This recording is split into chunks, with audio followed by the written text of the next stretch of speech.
Es muy fácil ser humilde cuando uno permanece en la presencia de un Dios santo.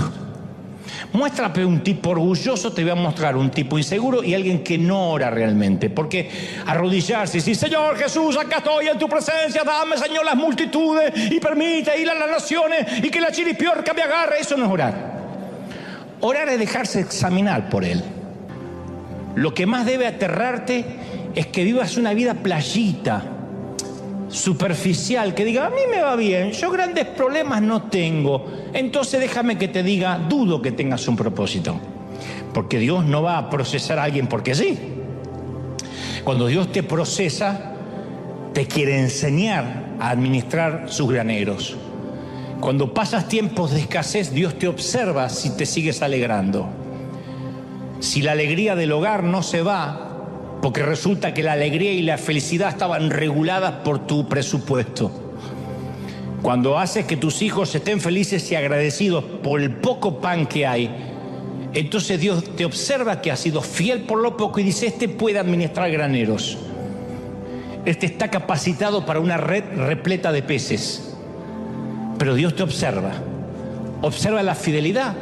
En la congregación, en la iglesia, te ponen en un sitio a servir que a lo mejor nadie te ve, parece que nadie te da las gracias. Dios observa tu actitud, literalmente se cumples, eres fiel en lo poco, te pone sobre mucho. Pero nunca he visto a nadie que no pueda obedecer, que no pueda servir en lo poco, que se tome un elevador y de la noche a la mañana de repente esté sobre mucho. No va a pasar. No va a pasar, es matemático, es de manual, está escrito. Yo a veces pienso cómo algunas personas salen de algunos ministerios, de algunas iglesias, de algunas compañías, y como salen, yo sé cómo les va a ir. ¿Por qué? Porque lo viví. Y lo peor que me pasaría a mí como papá espiritual es ver que sufran lo mismo que yo sufrí. ¿Quién quiere que sus hijos pasen la misma pobreza que el padre? ¿Quién? Un padre desalmado. Y lo peor que me puede pasar es ver a gente con espíritu de mosquito. Yo sé que ahí no vuelve nadie. Y cuando vuelven chamuscados, quemados. Entonces me dan ganas de decirle, no, vive el propósito, agradece este tiempo. Porque el propósito significa que el Dios de los sueños es más importante que los sueños de Dios. Entonces Dios nos lleva a veces por un embudo, ¿cómo decirlo?, por un valle, para que nos encontremos con Él. Y a partir de que uno tiene relación con Dios, uno es más fácil para luchar con el orgullo, no se te vuelan los pájaros por nada, mantienes la humildad, la sencillez. Yo puedo hacer bromas de mi orgullo, de mis torpezas, porque sé que cada día, aunque me cuesta horrores, estoy creciendo un poquito más conforme a la estatura de la plenitud de Cristo. Me falta, hasta que Cristo venga o hasta que me toque bajar al sepulcro, seguiré creciendo, porque Dios todavía tiene propósito para mi vida. ¿Crees que tienes propósito para Dios? ¿De verdad lo crees? ¿Quién cree que tiene propósito para Dios? ¿Quién cree? ¿De verdad crees que tienes propósito? ¿De verdad lo crees? Dios te va a moldear. Te va a moldear como el alfarero. Te va a desarmar, te va a volver a armar. Te va a quitar con el cincel, va a cincelar las partes ásperas de tu carácter. Y agradece cuando eso pase. Tiene que pasar. Hay cosas que yo le digo, Señor, ya no quiero volver a pasarla más. Y Dios me dice, sí, regresa otra vez. No has pasado bien la prueba. A veces me siento con el pecho inflado cuando reacciono en el espíritu y no en la carne. Porque la carne no es que se quedó en las aguas del bautisterio y murió para siempre. Eso que dicen, yo ya no tengo más carne. Yo acá no veo ningún espíritu caminando. Todos tienen carne. Algunos más carne que otros, pero carne al fin. De manera que uno tiene que luchar todo el tiempo. Todo el tiempo. Y a veces, ante una misma situación que ya vivía antes, ahora reacciono en el espíritu. Y antes reaccionaba en la carne. Como dije una vez, cuando reaccionas en la carne, hay una satisfacción. Se lo dije. Le dije de todo. ¡Ay! La carne hace qué lindo, pero el Espíritu en minutos se te empieza a afligir. El Espíritu Santo se contrista. Porque te escuchas lo que dijiste y no lo puedes creer. Es que me sacó de las casillas. Es que sacó lo peor de mí, mi peor versión. Pero el diablo celebra y el Espíritu se contrista. Porque no tenías que reaccionar así. Porque no tenías que responder así. Porque el poder no puede estar sobre el otro. ¿Qué importa que el otro te insulte? Si reaccionas, eso es lo que hay en tu vida. Entonces tu corazón es una cloaca que cuando alguien la aprieta sale todo lo peor y lo más feo. Y yo he pasado por esas etapas donde reaccioné mal. Hasta el día de hoy daría lo que sea por volver el tiempo atrás y callarme la boca. Pero después me vuelve a pasar la misma situación porque Dios dice, esta es una materia que tienes que rendir, si no, no puedes conducir un camión de 18 ruedas. Y entonces ahora tengo ganas otra vez de que la carne se satisfaga y respondo en el Espíritu, con autoridad, con sentido común, pero no dejo que la carne tome lugar. ¿Y sabés lo que pasa? La carne se frustra. Ay, me siento un estúpido, tenía que haberle dicho. ¿Por qué no le dije? Pero el Espíritu Santo se vivifica y dice, bien hecho, siervo fiel, estás pasando el proceso. Entonces yo he llegado a comprender que los sueños de Dios son mejores que cualquier sueño que nosotros podamos soñar para nosotros mismos. El destino que Dios tiene para nosotros es mucho más grande que cualquier cosa que imaginamos para nosotros. Yo imaginaba que lo más lindo que me podía pasar era ser cantante. Nunca me hubiese soñado que Dios me iba a prestar oídos de millones de gentes para yo transmitir su mensaje. Dios tenía hoy no cambiaría por nada del mundo lo que Él me ha dado por lo que yo quería hacer.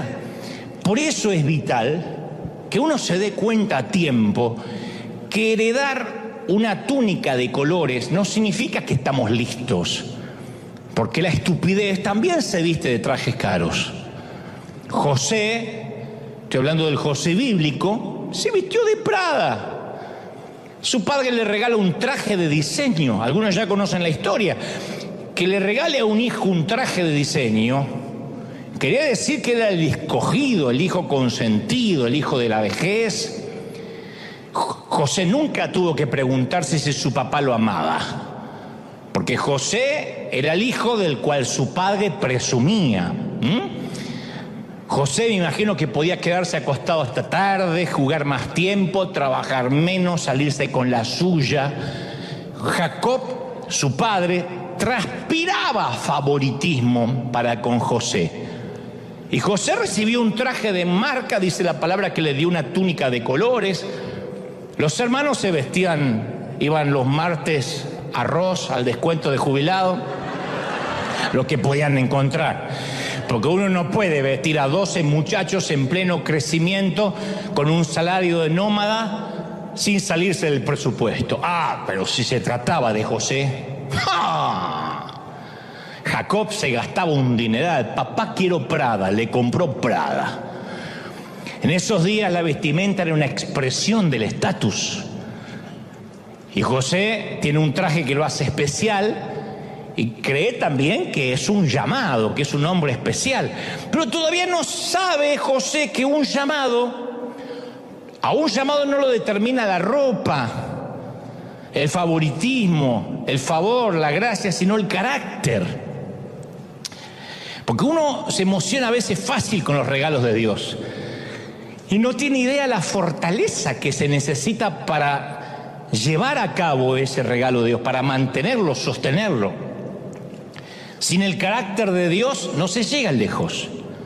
Sin el carácter de Dios no podemos sostener ni disfrutar la bendición. Por eso hay gente que no puede prosperar financieramente, que Dios, lamento si hay alguien que se sienta correspondido, pero que Dios el resto de la vida lo va a tener con lo justo, porque su carácter no está capacitado ni moldeado para administrar una fortuna o más dinero. Hay gente que apenas tiene más dinero, ya está, desaparece de la iglesia, cambian sus prioridades. Y Dios sabe eso. Entonces sabe que no tiene el carácter para sostener una bendición. Pero a veces usar la túnica del favoritismo puede ser un problema. Cuando nos sentimos el niño consentido, vamos a necesitar que a veces la vida, que Dios nos dé un par de buenos golpes para entender que no toda la vida podemos andar luciendo un vestido de colores. Estoy hablando en términos metafóricos, por supuesto, desde luego, ¿no? Podemos crecer pensando que somos el manojo de cosecha más grande en medio de las pequeñas y sumisas, que somos el tapón del océano, la última Coca-Cola del desierto. Entonces cuando llega alguien más inteligente, más ungido, más atractivo, nos mueve el piso porque estamos inseguros. A veces queremos ser los únicos que se visten en Prada o de Prada. Y debajo de ese traje de diseño, a veces escondemos el temor de perder nuestra posición favorable, porque José no solo vistió una túnica, sino que también tuvo grandes sueños acerca de su destino. Y los sueños en la época de José simbolizaban algo profético. Estos sueños eran impactantes porque hablaban del futuro de José. Y uno podría pensar, bueno, José recibe esos sueños y tiene sentido común, se calla la boca, no lo cuenta. Pero no, el muchacho no tiene sentido común. Reúne a sus hermanos que ya lo envidiaban, porque estos se vestían en ros y este andaba con su traje de Prada. Estos no tienen la túnica especial de él, ya lo odian, y el tipo les cuenta el sueño. Che, escuchen mi sueño, muchachos. Soñé que en un campo estaban todos los manojos de cosecha de cada uno, y de repente se levanta mi manojo de cosecha, mi gavilla se levanta más que la de ustedes. Y ustedes se reúnen alrededor de mi manojo y se inclinan. Esto quiere decir que un día voy a gobernar sobre todos ustedes. Yo voy a ordenar y ustedes se van a someter. Y ustedes se me van a inclinar expresando obediencia a mi autoridad. ¿No es genial? ¿No se alegran por mí? ¿Por qué no jugamos un poco al manojo póstrate para practicar? A ver, practiquen, inclínense ante mí. ¿Qué? Peor que un argentino recién llegado del Mundial. No lo soportaba nadie. Y el autor deja muy claro la respuesta de sus hermanos. Y lo odiaron aún más por los sueños que él les contaba. Esto es un serio caso de envidia manojera. Por contar sueños, o gavillera, por contar sueños que no tiene que contar. Ahora, José va a lograr grandes cosas, va a ser famoso, va a hacer que su padre se enorgullezca y empieza a hacer autopromoción de lo grande que será su vida. Y ahí empezamos a descubrir que la estupidez también se viste de Prada o de Gucci, menos de Hugo Boss, pero además se viste de todas las marcas. Los pasos son parte de nuestro proceso de maduración. Yo a veces he orado para que Dios diseñe otro proceso a mi manera, más rápido. Jamás ocurrió. Porque el Señor ordena mis pasos. Y cuando intenté acelerar el proceso de Dios, me frenó diciendo, no, Dante, te saltaste un par de pasos, regresa al casillero anterior. Y acepté el proceso, con dolor. Tal vez quieres hijos, pero no estás listo para ser padre. Y el poder procrearlos no necesariamente significa que estás capacitado para ser padre. Quizás quieras una pareja, pero no estás listo para el matrimonio. Capaz que le estás pidiendo más a Dios en tu vida, pero tienes que aprender a manejar lo que tienes ahora. Entonces muchos renuncian al duro trabajo del proceso o se desencantan con el proceso porque no ven resultados. Ese es el gran problema del endeudamiento de mucha gente que a lo mejor conduce un auto que no puede sostener. O vive en una casa que apenas puede pagar porque se saltearon el proceso. Hay momentos que a lo mejor hay que achicarse un poco, vivir un poco más amontonados hasta que seamos más holgados y podamos acceder a una cuota mayor, a una responsabilidad más grande. Pero cuando la gente quiere saltarse el proceso, a lo mejor no es la época de tener el último celular de ultimísima generación. No es el momento, a lo mejor, y no estoy hablando de pecado, digo, no es el momento, porque Pablo habla de pecado y de carga, de peso y de pecado. Despojémonos de toda carga, de todo peso y de todo pecado. Entonces el pecado lo entendemos fácil, pero el peso es aquello que nos autoimponemos sin que nadie nos pida. Y vivimos estresados porque estamos sosteniendo un elefante blanco que nadie nos pidió que adoptáramos. ¿Podríamos vivir más livianos? Claro. ¿Podríamos esperar a estar mejor financieramente? Claro, pero de pronto nos llegaron tantas tarjetas de crédito con tantas ofertas que pensamos, esto en mi país no lo podía hacer nunca, lo voy a hacer acá. Y de pronto estamos atados a 50, 60, 70 años de deuda. Porque la estupidez también se viste de Prada. Y no nos damos cuenta que hay que esperar un crecimiento. ¿Cuánta gente no sabe que el roble que imaginaron está en algún lugar de la semilla que ahora recibieron? Pero todavía no es roble. Y cuando la vida no va por el camino que habíamos planificado, ¿cuál es la opción más fácil? Renunciar. Mandarnos a mudar. Bueno, este empleo, esta familia, no es lo que soñé. Yo había soñado a esta altura de mi vida grandes cosas, jugar en una liga más grande, así que ¿para qué ser fiel en donde Dios me puso? Mejor me salgo y me tomo el elevador. ¿Sabe cuánta gente se toma el elevador? Y dice, no, yo voy a hacer el camino más fácil. Porque siempre el atajo parece más atractivo. Pero cuando uno renuncia al proceso, produce gente que vive en un patrón de renuncia constante, gente que hace una cosa, fracasa, hace otra cosa, fracasa. Busquen a aquellos que intentan tomar un elevador, en 2 o 3 meses no saben más nada de ellos. Dicen que Dios le cambió el llamado, que ahora Dios le cambió la asignación, que es la manera de decir fracasé porque me apuré. El crecimiento ocurre cuando decidimos ser fieles a una situación que no nos gusta, que todavía no comprendemos, pero aquí se demuestra mi fidelidad. El proceso siempre precede, es antes del logro, siempre. Dios no comparte su gloria con nadie. Cuando empezamos a tomar la gloria destinada a Dios y la empezamos a disfrutar, la unción del Espíritu Santo nos deja. Es inmediato, como apagar el interruptor de una luz. Entonces, ¿qué tiene que hacer uno en la vida? Tomar control de la lengua. Decir, no tengo que hablar, que hable mi vida, no que hable yo. Porque si tenemos problemas con el alardeo, con la presunción, tampoco es un problema solo de la boca, de la lengua. Porque a veces parece que está centrado en la boca, decimos fulanita, menganito es bocón. Pero el problema comienza en el corazón. Jesús dijo eso precisamente en Mateo 12:34, porque de la abundancia del corazón, ¿qué habla? La boca, la jeta. Dice la versión Dante, habla hoy, de la abundancia del corazón habla la jeta. Eso es así. Mateo 15:18 agrega el Señor, pero lo que sale de la boca proviene del corazón, y esto contamina al hombre, no lo que entra. Lo que sale es lo que contamina. La Biblia deja claro que si tenemos problemas con lo que sale de nuestra boca, hay que echarle un vistazo al corazón. Porque lo que haya en nuestro corazón, tarde o temprano termina saliendo por la boca.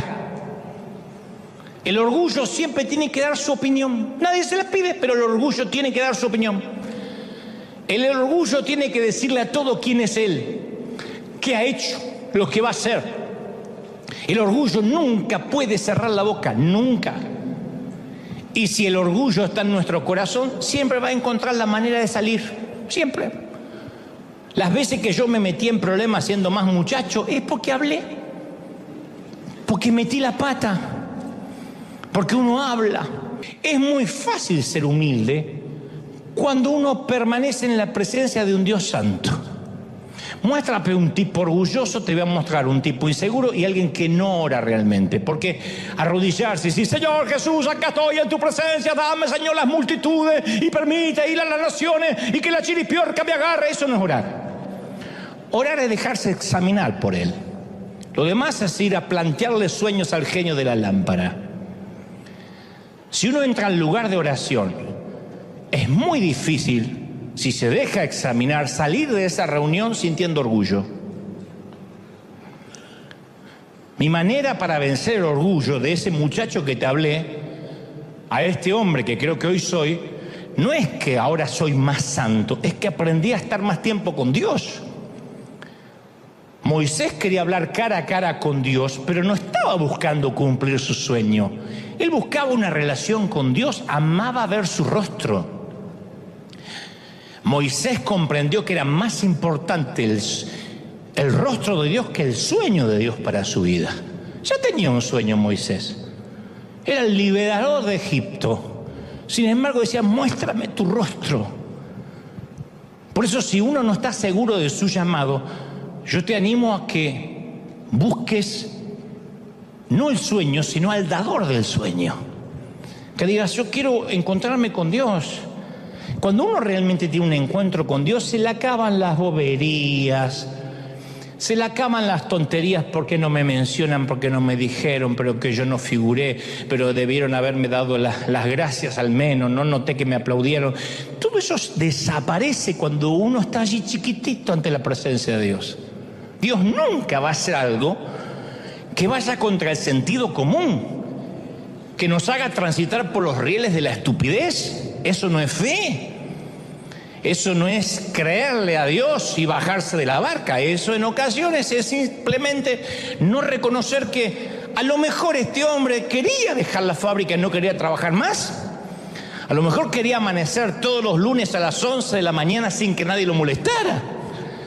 Pero es más lindo, más glamoroso decir, Dios me está pidiendo que deje de trabajar. Ah, sí. Eso es como que Dios te pida, mata a tu suegra. Dios no lo va a pedir, aunque tengas muchas ganas. Y esa es una de las causas que los psicólogos llaman el fenómeno del impostor. Que después tratar de vivir una vida tratando de cubrir la baja estima, la inseguridad. En el caso de este muchacho, no quería hacer algo diferente a lo que ya venía haciendo. Él quería su foto en primera plana. A ese síndrome se le llama querer ser cabeza de ratón en lugar de cola de león. Hay gente que prefiere ser el jugador número 10, tener en la camiseta el número 10 en el Deportivo Barrial, antes que estar en el banco de suplente del Paris Saint-Germain. Hay jugadores que dicen, me llamaron de Europa. ¿Y dónde vas? Al Barça. Messi tuvo que estar tiempo en el banco. Ronaldo tuvo que estar tiempo, para los que conocen de fútbol, algunos están diciendo que yo miro béisbol. Bueno, son jugadores de fútbol. Ronaldo tuvo que estar meses sentado en una banca, pero estaba en un equipo europeo, en las grandes ligas, que es mejor que jugar en un partido, en un equipo pequeño de Portugal. Pero hay gente que dice, no, pero en Portugal, en Buenos Aires, en Caracas, en México, yo soy el número 10. El otro día hicimos un partido y ganamos 32-11. ¡Oh! Y de esos partidos de solteros contra casados que ves 22 gordos corriendo, que te da una lástima. El gordo hace así, mete la pelota y el arquero, como ya está cansado, dice, más sí, la próxima la atajo. Pero hay gente que dice, eso me gusta. Antes que jugar en las grandes ligas, Dios nos libre de ese estrechamiento neurótico de los vanidosos. Pero todos enfrentamos ese desafío, todos, Y nuestro Padre también nos da regalo a través de nuestro crecimiento. Pero José comete un gran error.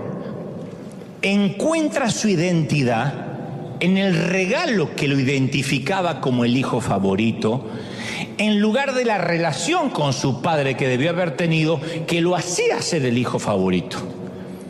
A veces el regalo es lo que nos empieza a dar identidad. Y como resultado uno termina perdiendo ese regalo. A veces uno puede cometer el error de quedar atrapado en el regalo que Dios nos ha dado. Entonces, si estoy sirviendo a Dios, me siento que Dios me ama. Por alguna razón me toca estar sentado y recibiendo, siento que ya la gracia y el favor se me fue. No, a menos que tome identidad de lo que hago y no de lo que soy. Es espantoso ver gente que a veces se va de una congregación a otra porque allá le van a dar un puesto o le van a dar algo para hacer. Y yo no digo que esté mal el deseo de servir, lo que digo es que cuando la motivación es tomar identidad de lo que hago, en lugar de la relación con mi Padre, entonces voy a terminar perdiendo el regalo. Porque uno puede asignarse identidad en el ministerio, en el servicio, en lugar de asignarse la identidad en el Dios al que decimos servir. ¿Me siguen, sí o no? Me miran con la carita así medio extraña, yo no sé si me están siguiendo. Cuando uno toma identidad de lo que hace, corre el riesgo de perder el regalo. Entonces quiero aclarar algo importante. El padre le dio el regalo a José, no fue su padre el que se lo quitó. José perdió su túnica por sus propias acciones. Él la perdió porque estaba orgulloso de lo que representaba. Cuando Dios nos da regalos, Él nunca nos lo quita. La Biblia dice que irrevocables son los llamados de Dios. Irrevocable es el llamado y el don de Dios. Dios no te quita el don, lo cual no significa que vas a ser salvo, pero no te quita el don. Yo conocí una profeta que se fue de la iglesia y se hizo bruja. Y el mismo don que tenía para profetizar ahora era bruja. Pero eso no significa que tenga a Cristo en su corazón. Posiblemente si yo no me toca el día de mañana predicar, pueda tener la misma verborragia para hacer otra cosa, pero eso no significa de que voy a quedar mudo tan solo porque me vaya de la iglesia. Pero nosotros podemos perder los regalos de Dios. ¿Cuánta gente tiene un don de Dios maravilloso y no lo puede usar o lo usa mal porque su corazón no es correcto? Lo usa mal porque su corazón no está alineado con Dios. José, cuando recibe la túnica de colores de su padre, tenía 17 años, pero era soberbio, ufano, petulante, dicen algunos historiadores, lo cual no estoy de acuerdo, que era casi un argentino. Yo creo que era mitad salvadoreño y mexicano.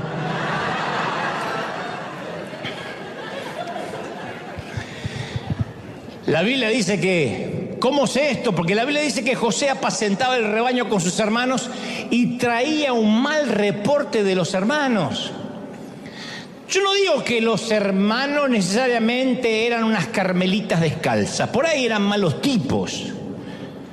Pero esto de que él traía un reporte malo de sus hermanos revela que José pensó de sí mismo como alguien calificado para hacer este tipo de juicio acerca del resto.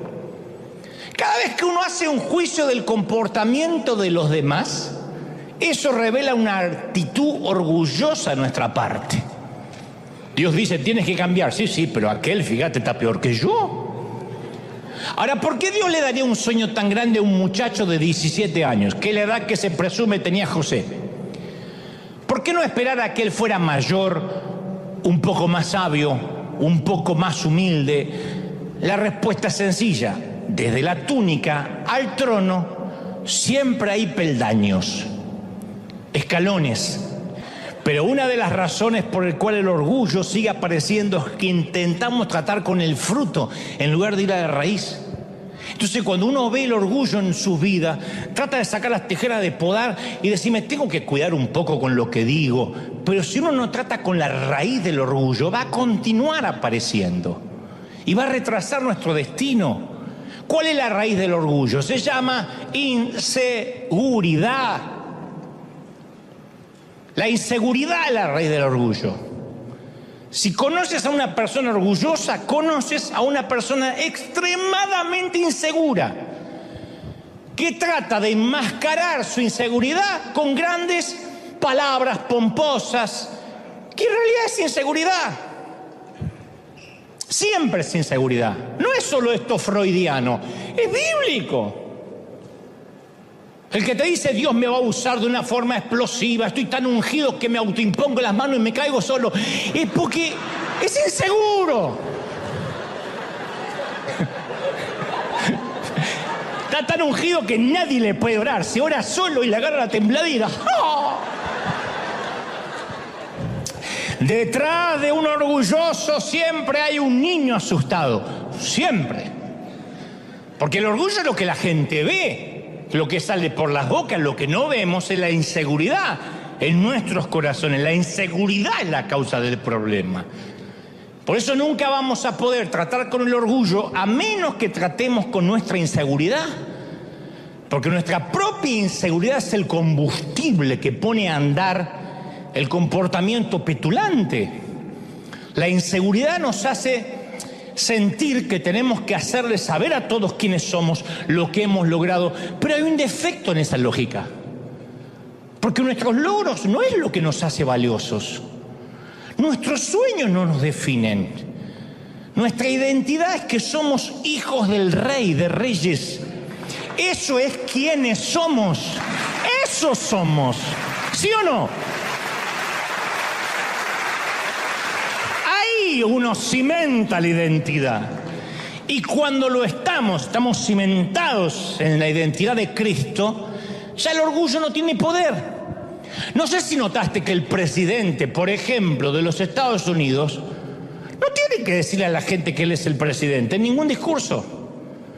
Puedes imaginarte al presidente entrando al salón diciendo: oigan, yo soy el presidente, el comandante en jefe en las Fuerzas Armadas, el líder del mundo libre. Él sabe que él es el presidente. No necesita decírselo a nadie. Jesús tampoco tuvo que decirle a nadie quién era él. Porque sabía exactamente quién era, por eso podía lavar pies. Decía: yo sé de dónde vengo y sé a dónde voy. Cuando Satanás tentó a Jesús, lo primero que intentó es crear inseguridad acerca de su identidad, si eres el Hijo de Dios. Y trata de tentar a Jesús para que demostrara algo. Y Jesús pudo haber dicho: sí, cómo no, no te lo voy a permitir, yo soy el Hijo de Dios. Dame un minuto, te hago un par de milagritos y vas a ver quién soy. En lugar de esto, Jesús dio un hermoso ejemplo de seguridad. Él se aferró a las palabras de su Padre, dijo: escrito está. Y todo lo que Dios espera hoy de nosotros es que nos apoyemos en Él, que nos apoyemos en esa verdad. Jesús lo declaró en Juan 15:5, dijo: separado de mí, nada podréis hacer, nada. Yo siempre digo que soy un hombre sin oficio ni profesión, aunque hago televisión y puedo escribir alguno que otro libro y dar conferencias, sé que sin la unción de Dios, de verdad, no es falsa modestia, soy un torpe muchacho. Bueno, ya no tan muchacho, pero torpe. Me sigo viendo joven todavía. Pero yo encontré un método muy fácil para mantener frescas estas verdades de la identidad de Dios: pasar tiempo con Dios. Parece algo infantil, pasar tiempo con Dios. Un conocido mío, cuyo padre es un reconocido ministro, decidió que tenía que tomar la posta de la sucesión ministerial, que tenía que ocupar los zapatos del padre, que tenía que ser el nuevo pastor porque su papá ya estaba anciano. Nadie lo presionó. Dudo que Dios lo haya llamado, pero como su padre le dejó el legado, le abrió las puertas que a otro le hubiese negado, no lo acuso de nepotismo. Digo que se le hizo más fácil que a otro. Él tomó eso como una confirmación de su llamado. Pasó más de una década tratando de ocupar el lugar de su padre, pero amargado porque se dio cuenta tarde de que heredar el apellido no significa heredar necesariamente el llamado. Si tu padre es arquitecto, no tienes que seguir la arquitectura necesariamente. Si tu padre es pastor, no significa que los hijos son pastores necesariamente y que nunca van a trabajar de otra cosa.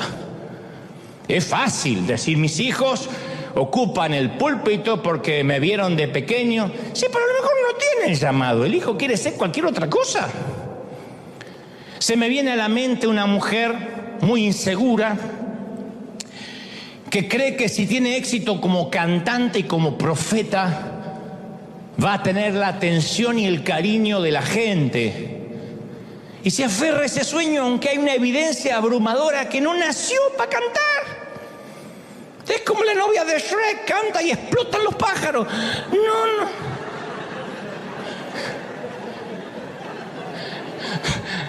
Dios no la dotó con esos dones. Pero ella se aferra a ese sueño. Y siempre que alguien trata de decirle que está cometiendo un error, le causa un dolor insoportable porque siente que la rechazan, que no creen en su llamado, que le quieren poner un pie encima. En el llamado de Dios no hay atajos, no hay elevadores. En el llamado de Dios nadie puede tomarse un elevador. ¡Uy, estaba acá y subí al 22! No pasa. Quien pretenda subir por un elevador está enamorado de la foto, de ver su imagen allá arriba. Y no puedes enamorarte de la foto sin pasar por el proceso. Dios sabe que una bendición demasiado pronto y sin proceso nunca es bendición. Una bendición que llega demasiado pronto nunca es bendición. Vayan a buscar la historia de los ganadores de la lotería. Especialmente si esos ganadores de la lotería no tenían donde caerse muertos antes de sacarse el gran billete. O los boxeadores que de una pelea a la otra se hacen multimillonarios.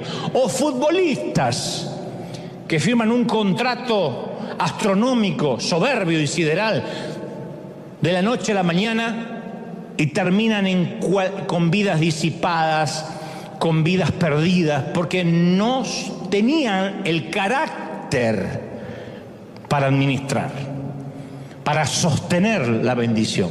Y la vida de José es una historia de buenas y de malas noticias.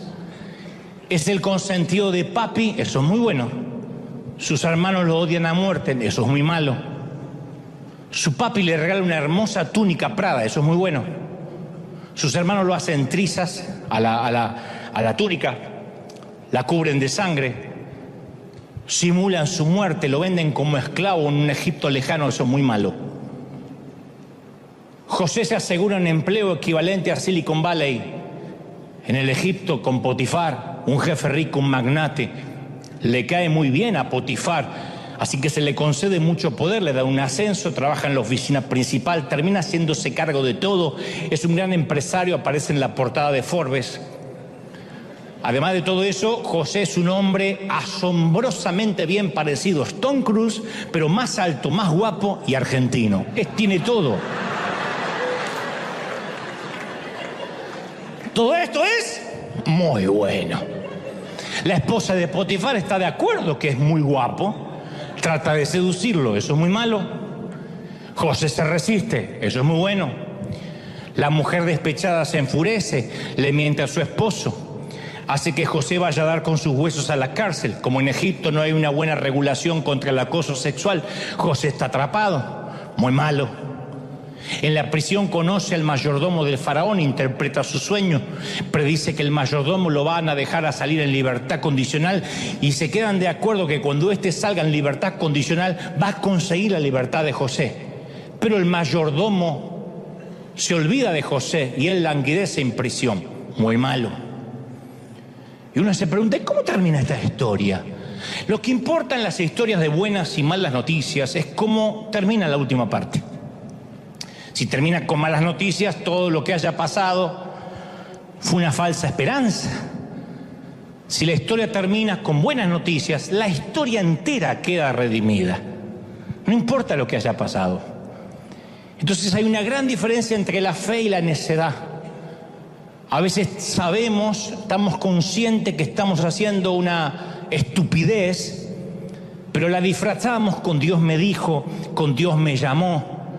Y eso es porque nos miramos al espejo de tanto en tanto y vemos un hermoso traje y pensamos que ya estamos listos para cumplir el sueño. Y nos olvidamos que la estupidez también viste de Prada, que la estupidez llega a los 40, a los 50, a los 60, a los 80. La estupidez no tiene límites y tampoco respeta edades y mucho menos niveles académicos. El Señor no envió a José a que fuera vendido como esclavo e incluso que fuera a prisión porque sí. Él estaba con él. Continuamente en las Escrituras, si ustedes leen la historia, van a decir, y Dios estaba con José. José estaba saturado de significado y de propósito. Una y otra vez dice, y Dios estaba con José en la cárcel, en la casa de Potifar, en el pozo, en la cisterna. José tuvo que aprender a vivir sin la túnica. Cuando entendió lo que era vivir sin la túnica, recién pudo cumplir su sueño, alcanzar la profecía y llegar al trono. Terminó siendo gobernador de Egipto, el segundo hombre más rico y más poderoso del mundo, y probablemente tenía en su closet cientos de túnicas Prada. Cuando ya fue poderoso, Dios le restituyó lo que había perdido al 100%. ¿Cuándo? Cuando José recuperó algo mucho más importante que la ropa, que una túnica. Cuando recuperó la relación con su padre. Durante años no supo nada de su papá terrenal, ni siquiera estaba seguro que vivía. Pero después que José se dejó procesar, restauró su relación con su padre y recuperó lo perdido. Entonces hoy quiero que agradezcamos por la temporada que nos toca vivir sin la túnica de colores. Porque significa que Dios tiene un propósito. Quiero que te lo grabes. Si las cosas se están poniendo feas, es porque Dios tiene un propósito. ¿Cuántos de los que somos papás quisiéramos evitarle dolor a nuestros hijos o no? ¿Quién no le daría por las noches una inyección de experiencia para que nunca le rompan el corazón a nuestra niña? Para que nunca nuestro hijo lo despidan del empleo, para que nunca tenga una mala nota. Por eso hay padres que cuando vienen con una mala nota del colegio quieren ir y quemar el colegio con los profesores adentro, porque mi nene no se lo merece. Pero tiene que golpearse en la vida. ¿O no nos golpeamos nosotros en la vida? ¿O cómo llegaste hasta aquí? ¿Quién de nosotros salió de una cajita de cristal? ¿Quién vivió en una burbuja? Yo pasé años predicando en pequeños campamentos donde me ponían en el peor horario. Estaban todos los muchachos así. Yo decía, ya termino. Habían jugado la pelota, piscina todo el día y me ponían a última hora a predicarles. Hacía programas de radio que escuchaban tres ancianas. Que como no podían orinar bien, ponían la radio. Yo no entendía que mientras que yo trataba de edificar un ministerio, Dios estaba tratando de edificar a un hombre. Hoy, años después, por ejemplo, en River tenemos un orden, una excelencia, todo está cuidado, el servicio es detallado, minuto a minuto. Y hace poco un colega me dijo, nuestros servicios son más espontáneos. Mis mensajes, dice, son hasta espontáneos. Yo prefiero fluir en el espíritu. Dice, yo sé cuándo comienzan los servicios, pero nunca sabemos cuándo acaban. Pensé que yo iba a decir, mirá qué ungido. Y yo le dije, yo te felicito, pero una nave como River necesita un alto nivel de organización, de logística. Ya no podemos darnos el lujo de ser una iglesia de barrio a merced de las hormonas de su pastor. Pues yo soy muy delicado para decir las cosas. Y yo no, la iglesia no puede ser según mis hormonas. Hoy tengo ganas que ¿cuántos creen de que hoy nos vamos a las 3 de la tarde? Amén. Y no hay segundo servicio y ustedes lo que planificaron no sirve. Parece muy espiritual, pero yo digo siempre, cuando más manejamos, más nos debemos preparar. Cuando más deseemos, más necesitamos del proceso. Entonces, si yo conduzco un auto compacto, puedo hacer una maniobra rápido de último momento, pero si quiero conducir un camión de 18 ruedas, yo tengo que prepararme para el giro. Entonces, Dios no va a darnos cosas grandes hasta que no aprendamos a manejar las cosas pequeñas. Y este colega mío, mientras que siga teniendo servicios hormonales, dudo que alguna vez tenga una mega iglesia. Porque Dios no le va a decir, bueno, pero cuando tengas miles seguramente vas a respetar los horarios. Ahora eres un despadroso, pero cuando tengas miles, seguramente el servicio va a terminar a una hora prudente y te vas a preparar en lugar, no sé por qué estoy diciendo esto. Pero volvamos a nuestro José, dejemos a mi amigo en paz. Las Escrituras dicen que sus hermanos lo odiaban por causa de sus sueños, Génesis 37:8, y por causa de sus palabras. O sea, no eran los sueños de José lo que ofendía a sus hermanos, por si alguien está pensando, ¿y qué culpa tengo de que Dios me dé una visión? No, es la forma que hablaba de sí mismo lo que exasperaba a los muchachos. Pero los que tienen 17 no son los únicos que presumen, ¿eh? Desafortunadamente presume gente de 30, de 50, de 60. Parece que todos somos susceptibles a presumir en algún momento. Hace muchos años, San Gin, un querido predicador que coincidí con él en Argentina, me dijo, hijo, tengo una palabra, la tengo anotada, la encontré en la parte lateral de una vieja Biblia que tengo en casa. Dice, nunca te preocupes por promocionar tu fuego. Si de verdad lo tienes, la gente correrá de todas partes del mundo para verte arder. Nunca tendrás que hablar del fuego, el fuego hablará por ti. Y eso para todos los órdenes de la vida. El mundo vendrá a verte arder. Vamos a orar, vamos a levantar nuestras manos al cielo y vamos a orar. Vamos a orar por los que están recibiendo al Señor por primera vez. Si nunca escuchaste un mensaje así, di conmigo, Señor Jesús, entra en mi corazón, perdona mis pecados, anota mi nombre en el libro de la vida. Gracias, Señor, gracias por perdonarme. Y ahora todos levanten sus manos al cielo. Yo quiero orar por ti, aquí en casa, los que están viendo desde otras partes del mundo, del planeta, de todo el globo. Dios te bendiga, Dios te guarde, Dios te llene. Padre, he transmitido lo que creo me has dicho que diga tu pueblo.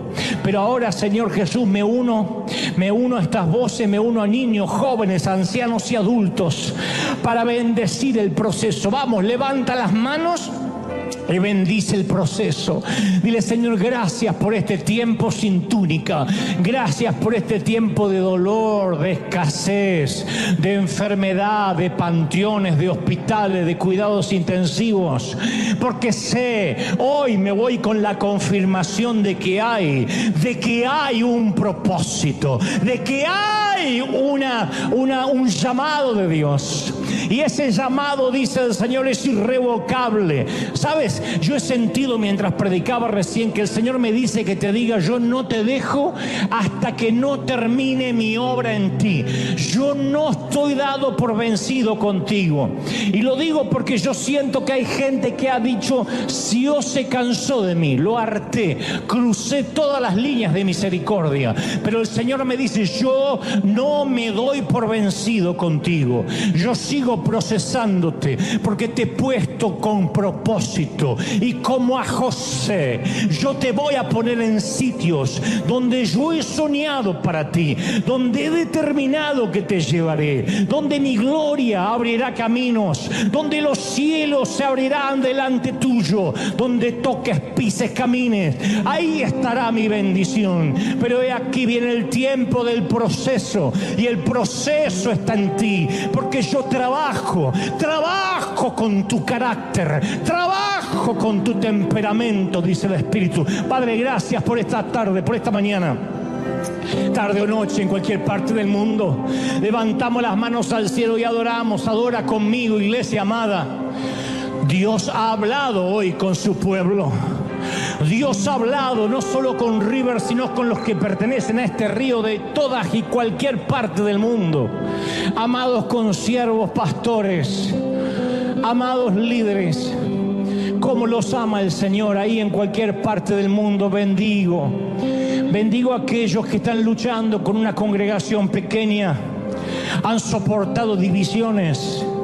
El Señor me ha dado desde hace semanas una palabra para ustedes. No se entreguen, no se rindan, no baje los brazos. A veces un saneamiento, una limpieza, una liberación de las arterias de la gracia trae un nuevo mover. No retengas a los que yo he quitado, dice el Señor. No te preocupes por los que yo me llevo, porque dice el Señor, yo estoy preparando el terreno para lo que va a venir sobre tu congregación. Estoy orando por esos ministros que están luchando con enfermedades secretas. Están penando para poder pagar sus gastos privados. Y hay alguien especial que dice, no puedo ni decirle a la congregación, no sé qué van a pensar. Yo voy a sustentarte, dice el Señor. Pero estoy preparándote porque muchos de mis hijos, muchos de mis siervos los he perdido. Han perdido la sensibilidad conmigo, dice el Señor, a causa de que les di prosperidad. A causa de que sus cuentas bancarias se llenaron. Perdieron la sensibilidad, perdieron la dirección, dejaron de buscarme. Pero yo estoy contigo, empeñado en darte propósito, y tendrás lo que tendrás para administrar, porque yo no te dejo, dice el Señor, y te quiero en mi presencia todos los días. Vamos, levanta las manos, adora, adora, adora. Padre, he hablado lo que me has dicho a este tu pueblo, a este tu ejército, a estos obreros de primera línea. Gracias, gracias por esta mañana. Mayo, mes de bendición. Vamos, levanta las manos y declara que mayo se abren los cielos para ti, se abren los cielos para tu familia. Te bendice el Señor, te bendice en todas las cosas. Mayo de gloria, mayo de bendición, mayo de cielos abiertos. Padre, lo creo, lo declaro, lo confieso. Te damos gracias. Seamos bendecidos en el cuerpo, en el alma y en el espíritu. Amén y amén. Gloria al Señor. ¡Aleluya! Que Dios te bendiga, José. Hasta el domingo que viene. Bendecido, bendecido. Chau, chau, chau, chau, chau. La fe no nace en la mesa de negociaciones donde canjeamos nuestros dones por un milagro de Dios. Por favor. La fe no nace decretándola en un congreso profético. Son pamplinas. Te están timando. La fe tampoco nace pactando por un milagro. Son patrañas de alguna maratónica para robarte el dinero. La fe no es un premio que se otorga porque confesaste la fe. No es un título legado de los que se autodenominan apóstoles. La fe es una zambullida desesperada desde el bote de los esfuerzos, creyendo que Dios nos va a sacar del agua. Alguien tiene que creerlo, ¿sí o no? ¡Lleva! Y en la carta a los Efesios, Pablo escribe sobre esta clase de fe. Porque por gracia sois salvos mediante la fe. Y no es por ustedes, es donde Dios, no es por obras para que nadie pueda jactarse. Así que esto se trata de oír la voz y dar el paso. Como Pedro estamos conscientes de dos hechos, que nosotros nos hundimos y él se mantiene a flote. Es lo único que vamos a saber, es la única información que necesitas. Tú dices, pero el cáncer sigue, pero el Señor se mantiene a flote. Pero mi tormenta económica cada vez es peor, pero Dios está a flote. Tu problema sería que dijeras, di a Dios y también se estaba hundiendo, pobrecito. Pero mientras que Él esté a flote, hay que tratar de sobrevivir, mantenernos mirándolo, abandonar el Titanic de nuestro fariseísmo y nos paramos firmes en el sendero sólido de la gracia de Dios. Y sorprendentemente vamos a caminar sobre el agua. Y cuando la gente nos pregunte cómo podemos mantenernos firmes en tiempos de enfermedad y de crisis y en tiempos de problemas familiares, no nos jactemos, no fanfarroñemos. Hay que señalar sin vacilación a aquel que lo ha hecho posible. Hay que decir, es que yo fijé los ojos en Él. Cantar, fija tus ojos en Cristo, tan lleno de gracia y amor, y lo terreno pena, sin valor, será a la luz del glorioso Señor. Fija los ojos en Él todo el tiempo. Algunos, a diferencia de Pedro, nunca miran atrás y lo celebro. Otros hemos sido como Pedro, uno siente el viento y nos llenamos de miedo otra vez. Quizá enfrentamos el miedo del orgullo. Bueno, tan malo no puedo ser porque fíjate, estoy caminando sobre el agua. Fíjate lo que puedo hacer. Quizá enfrentamos el viento del legalismo. Bueno, sé que Jesús está haciendo parte de esto, pero yo hago el resto, yo cuido mi propia santidad. Sin embargo, la mayoría de nosotros enfrentamos todos el viento de la duda. Soy demasiado pecador para que Él me rescate. No merezco que me salve la vida. Y nos hundimos más profundo en culpa. Algunos abrimos los ojos y lo único que vemos es oscuridad. Tratamos de respirar y no hay oxígeno. Y tratamos desesperadamente de volver a la superficie. Y con nuestras cabezas apenas fuera del agua, tenemos que tomar una decisión. El arrogante se pregunta, voy a salvar las apariencias. Así que prefiero quizá ahogarme en el orgullo. Sí, es una posibilidad. O clamo pidiendo por ayuda y me tomo de la mano de Dios y me meto el orgullo en el bolsillo. El legalista se pregunta, ¿voy a hundirme bajo el peso de la ley? ¿O abandono la doctrina y por una vez camino por gracia? Bueno, conocemos la decisión de Pedro. Dice que cuando él empezó a hundirse, clamó, ¡Señor, sálvame! Inmediatamente Jesús lo levantó. Cuando Dios no aparece de la manera que pensábamos, sentimos que entonces esto no es de Dios. Y cuando se tarda más de lo que calculamos o especulamos o decretamos o confesamos o creímos que iba a tardar, pensamos que tampoco es Dios. Señor, yo sé que esto no pasa del día viernes, y cuando pasa del viernes y pasa del mes y pasa del año, decimos entonces Dios no es. Porque estamos tan cansados y tan exhaustos que lo único que vemos a veces es un fantasma en la oscuridad, fantasmas en la oscuridad. Y es Dios, pero para nosotros son nuevos fantasmas en la oscuridad. Porque los discípulos pensaban, a ver, cuando Jesús llegue, el mar se va a tranquilizar como la otra vez, el viento se va a aquietar como la otra vez, ¿o no? ¿Te acuerdas cuando lo despertamos y dijo, viento, aquíétate? Y el viento se calmó. ¿Por qué no lo va a calmar ahora? Si es Jesús, Él tiene que hacer todo lo mismo. Es como esos predicadores que dicen, si tú confiesas y lo declaras, vas a ser sano. ¿Por qué? Porque ya lo hizo muchas veces. Nadie tiene la receta de cómo Dios lo va a hacer. Ni los padres criamos distintos hijos iguales. ¿Por qué? ¿Qué sé yo?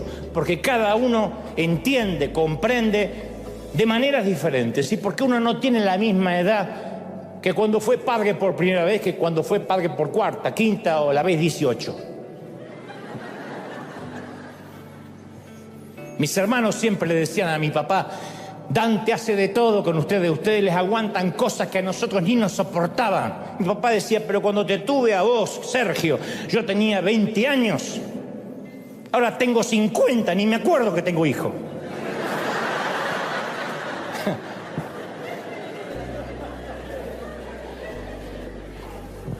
Y el primero uno lo quiere criar perfecto y le quiere dar todo y leerle cuentos y que vaya. Y después del quinto se vaya. Ahí tenés el iPad, fíjate ahí. Mamá, ¿qué significa googlear? Googlear.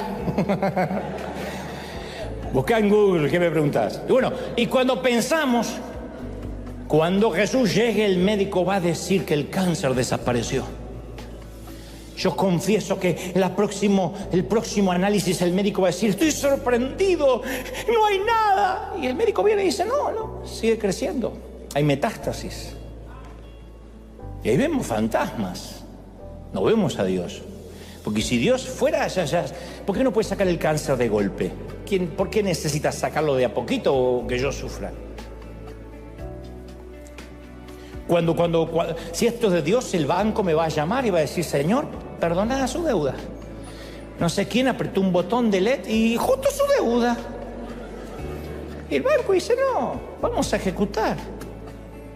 Y uno dice: no, eso es un fantasma, este no es Dios. Porque Dios va a obrar como yo escuché, que dicen: no sé qué pasó, acá me dice que usted tiene 0 deuda. Y a veces las deudas así no funciona, tenemos que pagar hasta el último peso, refinanciar y pedir prestado y embarcarnos más. Yo he tenido desde milagros a que la deuda fue pagada por alguien de golpe y he tenido que pasar años pagando una deuda. El problema es que cuando por buscar la fogata, el fuego, nos perdemos la vela, cuando por querer oír el estruendo pasamos por alto el susurro y creemos que ese no es Dios. En el mar de Galilea nada había cambiado, todavía rugía la tormenta, el viento seguía chillando, el bote se tambaleaba y en el medio del tumulto oyen la voz, dice, que a la 4ª vigilia de la noche, esto es entre las 3 y las 6 de la mañana, no sabemos cuándo fue, pongámosle 4 de la madrugada, cuando más oscura está la noche, Jesús vino a ellos andando sobre el mar, andando sobre la tormenta no se calmó. Les quería decir: yo soy el Cristo que puede caminar sobre tu tormenta, no necesito calmarla para que me creas. Yo puedo caminar sobre tu crisis, puedo caminar sobre tu dolor. Y les dice: valor, soy yo, no tengan miedo. Y ellos, viendo a Jesús, o sea, no es que ya pensaron que era un fantasma, viendo a Jesús, dice las Escrituras, que andaba sobre el mar, tuvieron pánico, miedo. Entonces, ¿por qué no viene Jesús? Si no es un juego, si esto es serio, ¿por qué no aparece? Preguntas, insisto, que todos nos hemos hecho en algún momento. ¿Y por qué? En el hospital, tratando de ver una luz de esperanza en la costa. ¿Quién no estuvo en el hospital? Y a veces se sufre más en la sala de espera que estando dentro, en la sala de cuidados intensivos, donde uno está medio drogado y no sabe ni dónde está. Pero los que esperan afuera, los que esperamos afuera, ¿cuántas veces hemos visto o hemos tenido la esperanza de ver una luz en la costa, hemos reprendido y decretado y oramos todo lo que se nos ocurre, leímos la Biblia y confesamos en fe? Porque aparte uno tiene esa sensación de que sabemos que Jesús sabe lo que nos está ocurriendo. No somos ateos.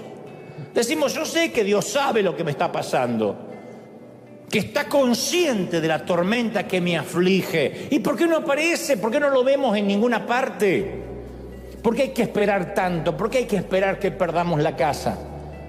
¿Por qué hay que esperar que nuestro hijo corra peligro? ¿Por qué hay que esperar que se disuelva la familia y él no aparece? Y ahí es cuando nuestro corazón, dije al principio, se empieza a endurecer. No lo estoy justificando, simplemente es una realidad. Porque nuestras oraciones comienzan a salpicarse con preguntas a Dios, hasta hechas con rabia. Yo he orado con rabia muchas veces. Di que Dios me tiene paciencia y dice: este cabezón no sabe que lo estoy procesando. Pero yo he orado muchas veces con rabia. Señor, si no lo haces, nunca más te voy a servir. Oh. Y Dios se quedó preocupado meses. Pero uno se pregunta: ¿dónde está Dios y por qué me hace esto? ¿Por qué? ¿Por qué me hace esto? No estoy diciendo que provocó la tormenta, pero ¿por qué me deja solo? Entonces la piedra del dolor golpea la ventana de nuestro corazón y todo lo que vemos es la espalda de Jesús subiéndose al monte. Y duele, caramba que duele. La pregunta de los muchachos era: ¿qué esperanzas tenemos de sobrevivir a la tormenta de esta noche? Y la nuestra es: ¿dónde está Dios cuando mi mundo está embravecido? ¿Dónde está Dios cuando el enemigo parece demasiado grande, la tarea demasiado pesada, el futuro demasiado incierto y las respuestas demasiado pocas? ¿Dónde está? Y esto es lo que quiero compartirte, que quiero que jamás te olvides. Lo explicaré en un momento, pero quiero que no te olvides de este axioma, de este proverbio, de este tótem. Jesús sabe cómo te sientes. Lo diré otra vez. Jesús sabe cómo te sientes. Jesús sabe cómo te sientes. ¿Lo oíste? Lo grabaste. Y ahora sí, para que esta frase no sea un cliché, una frase hecha solamente, un eslogan, para que la frase tenga peso, te cuento lo que le pasó a Jesús en un solo día antes de la noche de la famosa tormenta. Vamos a retrotraernos en el tiempo un poquito, como hacen las series de Netflix o las películas que de pronto hacemos un flashback y volvemos hacia atrás el mismo día de la tormenta, pero temprano, cuando comenzó el día, para que pensemos y entendamos a priori por qué Jesús se fue a la montaña y los dejó solos. Yo he aprendido que a menudo la fe es la hija del miedo. Yo lo he aprendido así. Nunca me lo enseñaron, lo aprendí a los golpes. La fe es la hija del miedo. Pedro, por ejemplo, sabía lo que esa clase de tormenta podían hacer. Era pescador, más que cualquier otro. Era un viejo lobo de mar. Y había oído historias, había visto los naufragios, conocía las viudas de los pescadores. No hay una sola semana en que no había un funeral en las costas de Galilea por algún barco que se dio vuelta o naufragó. Y él sabía que la tormenta podía matar y quería escapar de ella desde las 6 de la tarde. Había querido salir desde ese bote durante toda la tarde y noche. Durante 9 horas había sujetado la vela, luchado con los remos, mirando el horizonte en busca de alguna esperanza y nada. Estaba empapado hasta el alma y cansado hasta el último hueso. ¿Estuviste ahí? Yo sí. No en el bote, pero sí empapado y cansado hasta el último hueso. Cada fuero más íntimo de mí algún día no pudo más. Cada átomo de mi ser estaba agotado. Así que si ahora vemos a Pedro en esta escena y lo vemos a los ojos, vamos a ver la cara del miedo. Pero este miedo nacería, de este miedo iba a nacer un acto de fe, que es lo que siempre pasa. Porque, insisto, la fe suele ser la hija del miedo. Lo que intento decir es que si Pedro hubiese visto a Jesús caminando sobre aguas tranquilas, en una noche serena de calma de primavera, jamás le habría pedido caminar hacia él. No. Y nosotros tampoco. Si yo hubiera nacido en una casa de padres ricos, jamás habría rentado un solo estadio por fe. Nunca habría emprendido un acto de fe, nunca. Uno piensa al revés, que si hay mucho dinero en el banco uno hace grandes cosas. No.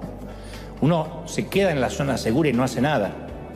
Muchos de ustedes no estarían en este país si las cosas hubiesen salido muy bien o como esperaban en vuestros países. Me consta que algunos cruzaron la frontera desesperados para tratar de darle un poco de dignidad a su familia, y algunos solos vinieron aquí a pelearse palmo a palmo con la vida, en una vida que es mucho más difícil que en nuestros países, especialmente cuando no hay legalidad, para poder mandar una remesa y poner un poquito de pan en la mesa para sus hijos. Para eso se necesita miedo, miedo a no morirse de hambre. Para eso se necesita miedo, temor de no quedarse en la pobreza. Y el miedo produce la fe. De eso estamos hechos los que hemos tenido miedo. Y entre otras cosas, jamás habría predicado un solo mensaje si no hubiese tenido pánico de hablar la primera vez. Jesús sabe cómo te sientes. Jesús sabe cómo te sientes. Cuando estás harto, cuando dices ya ni quiero servir a Dios, pero no por Dios, sino porque la gente me tiene harto. Jesús sabe lo que es te arte la gente. Ay, Jesús amaría. No, Jesús también se hartaba, porque había gente como nosotros, pesada, neurótica, loca.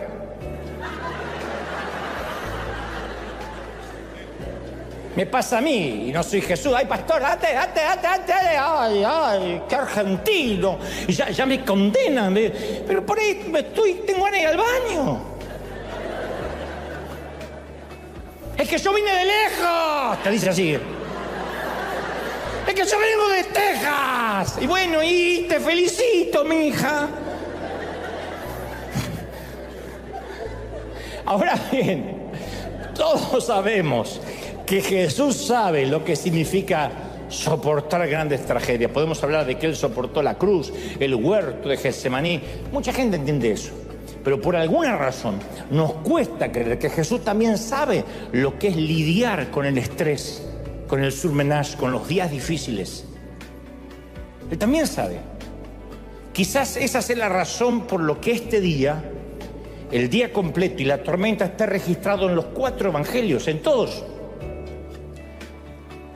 Ninguna otra cosa aparte de la crucifixión lo cuentan los escritores de los evangelios. Ni el bautismo de Jesús aparece en todos los evangelios, ni su tentación, ni siquiera su nacimiento en detalle.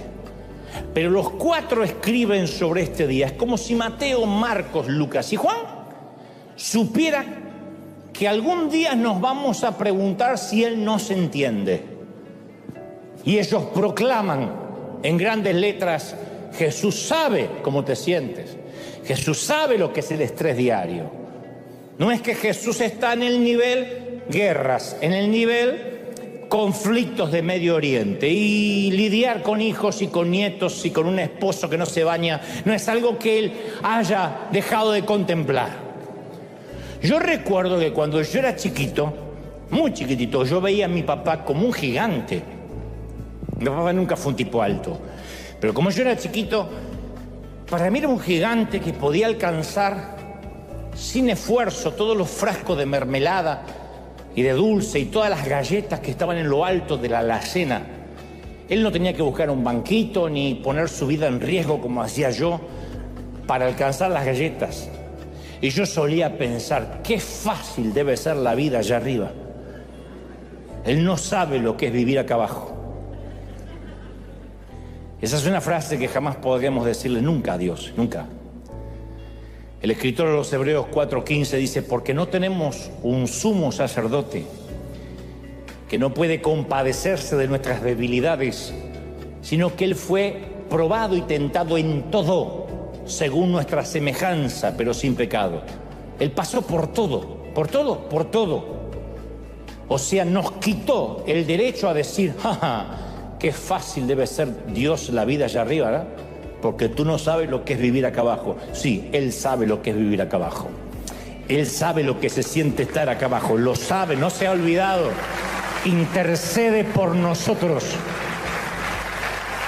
Entonces, Él vivió las tensiones de todas las formas, sin excepciones. Por eso simpatiza y empatiza con todo lo que sentimos. Porque un político se pone un casco e inaugura una fábrica. Un cristiano lleva una bolsa de comida al indigente. Un general del ejército una noche se sienta a comer con los soldados rasos como si fuese un recluta más. Porque los 3 están intentando comunicar: me identifico con ustedes, puedo entenderte, puedo ser como tú. Ergo, hay un problema. Los empleados de la fábrica saben que el político se va a quitar el casco apenas se vayan los fotógrafos y la prensa. El indigente sabe que el cristiano va a dejar la bolsa de comida, va a decir Dios te bendiga, y se va a ir a su casa, donde lo espera un hogar con una cena caliente. Y los soldados están conscientes que por cada comida que el general se sirve en el comedor de los soldados, tienen manjares en el cuartel de los oficiales. La participación del político, del cristiano y el general son parciales. Es parcial esa participación. La participación de Jesús en nuestra vida es completa. El escritor de la carta a los Hebreos afirma con claridad que Jesús compartió completamente nuestra experiencia. Yo sé que cuando predico de ver a Jesús con ojos nuevos, hay muchos evangélicos que me detestan visceralmente, lo sé, me lo hacen saber, me mandan sus felicitaciones. Me llegaron.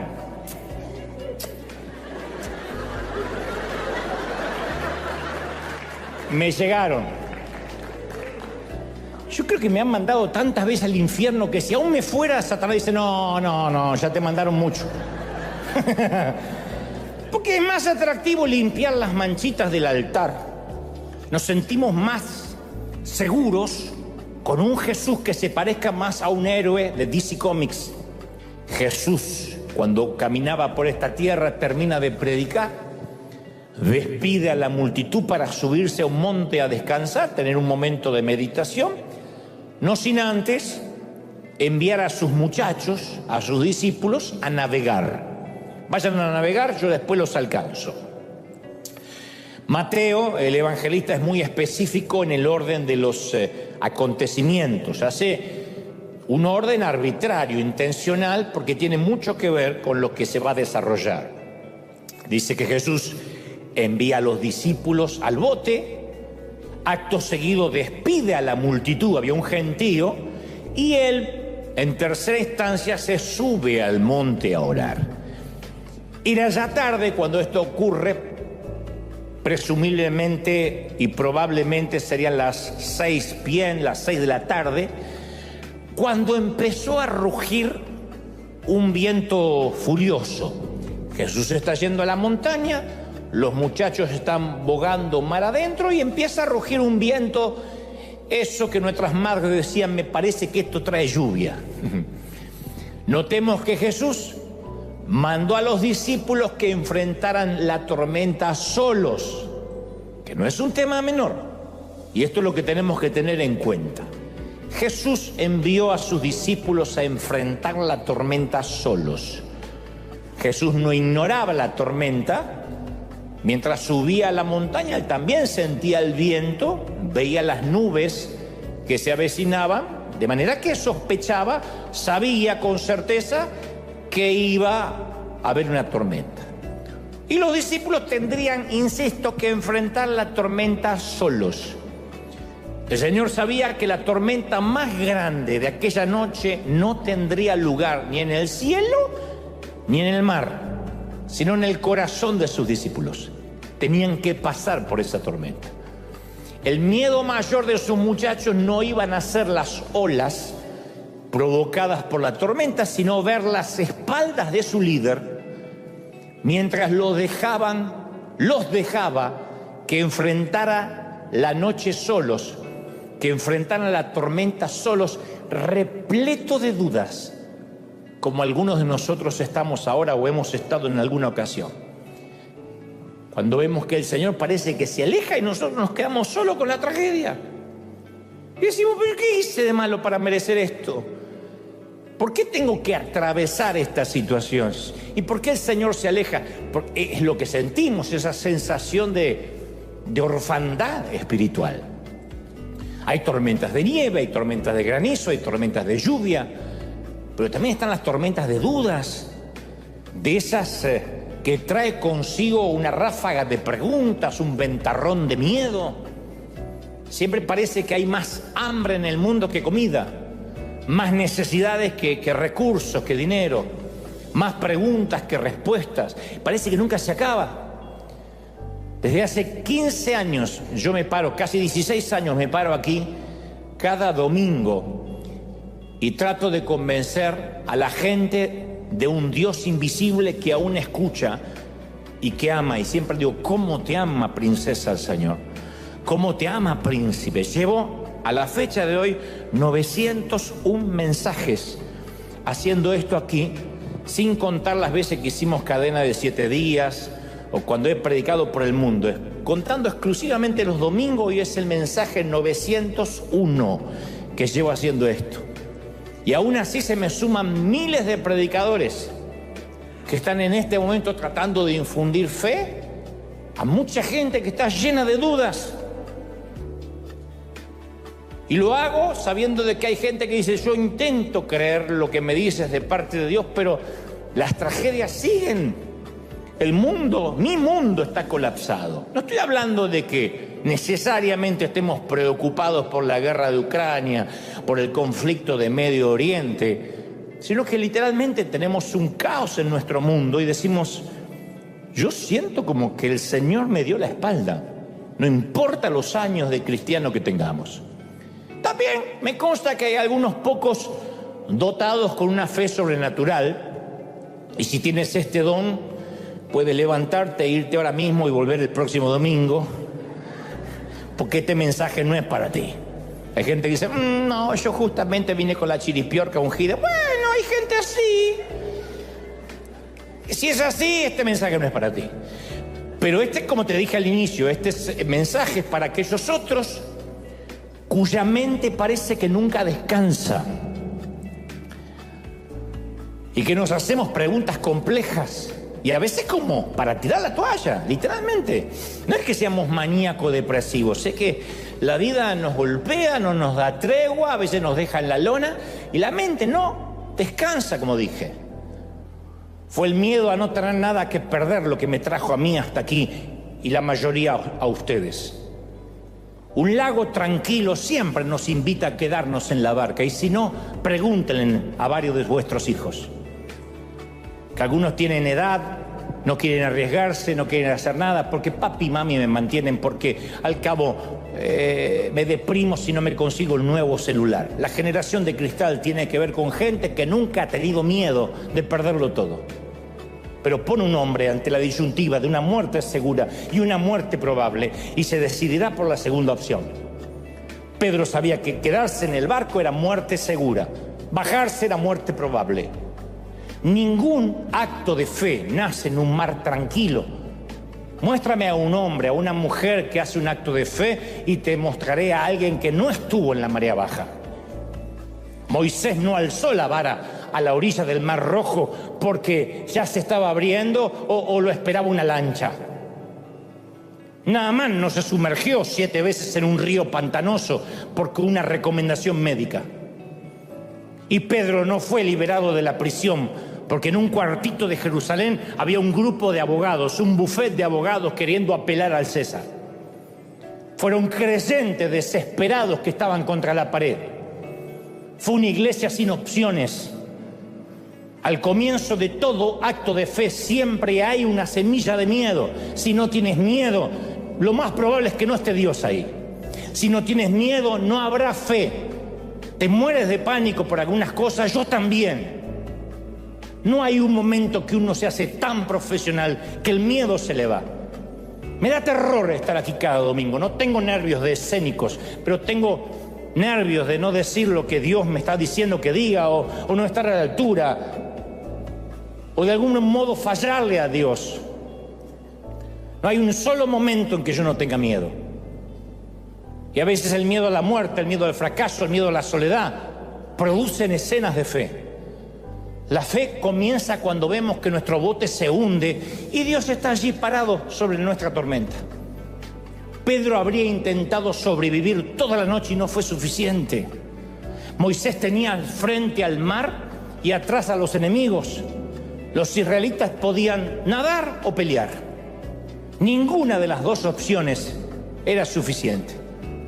Naamán había intentado la medicina y consultado a adivinos, ya no tenía alternativas. La iglesia de Jerusalén sabía que no tenía esperanza de sacar a Pedro de la cárcel. No necesitaban fuerza, necesitaban un milagro. Y lo mismo ocurre con Pedro esta noche. Está consciente de dos cosas: que se está hundiendo y que Jesús está a flote. Que él se está hundiendo y que Jesús se mantiene a flote. Así que está muy claro de qué lado quiere estar. Pedro dice: si eres tú, manda que yo vaya caminando hacia ti sobre las aguas. Andrés lo mira y dice: ¿qué? Que vaya sobre las aguas. Sí te escuché, pero ¿qué? Pedro no está probando a Jesús. Le está suplicando: sacame de acá. Deja que estos se ahoguen.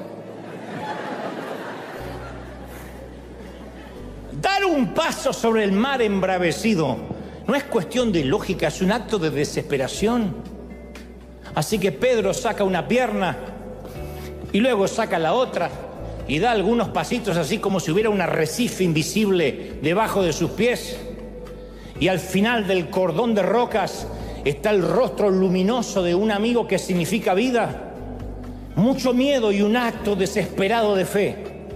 Este mensaje de hoy va dirigido especialmente para aquellos que alguna vez a través de la ventana de nuestro corazón pudimos ver a Dios de una manera diáfana, de una manera lozana, clara, especialmente cuando esa ventana de nuestro corazón, insisto, estaba intacta, transparente.